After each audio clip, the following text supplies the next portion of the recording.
তো আজকে ছিল আমার লেগ ডে, তো এখন লেগ মারা শেষ, তো এখন আমি যাচ্ছি বাড়ি।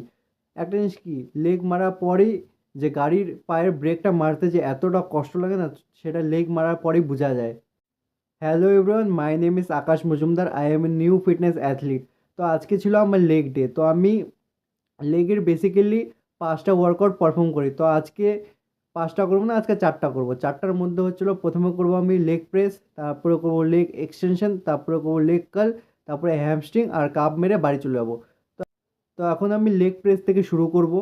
লেগ প্রেসে ম্যাক্সিমাম র্যাপ রাখার চেষ্টা করব, 4টা র্যাপ মারবো। ম্যাক্সিমাম র্যাপ রাখার চেষ্টা করব, যতগুলো পারবো ততগুলো মারবো, সেটা 20টা হোক কি 22টা হোক কি 25টা হোক। তো লেগ প্রেসে আমি স্টার্টিং ওয়েট নিলাম 100 কেজি। এটাতে দেখা যাক কতগুলো র্যাপ বাড়ায়।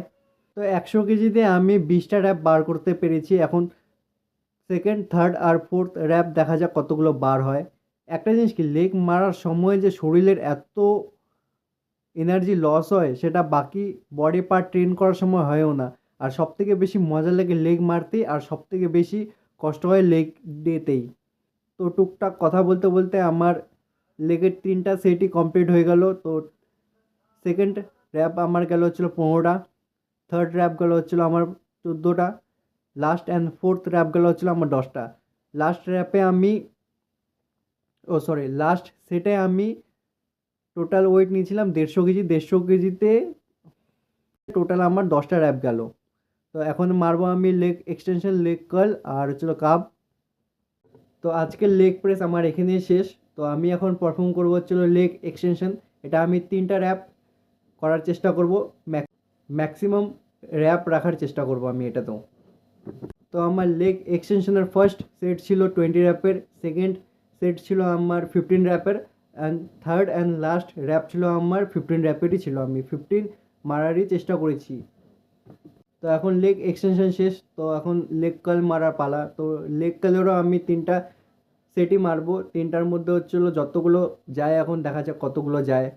তো লেগ কার্লেরও আমার 3টার মধ্যে 15 র্যাপ, ফার্স্ট র্যাপ 15টা, সেকেন্ড র্যাপ 12টা, and third and last rep 10টা গেছে।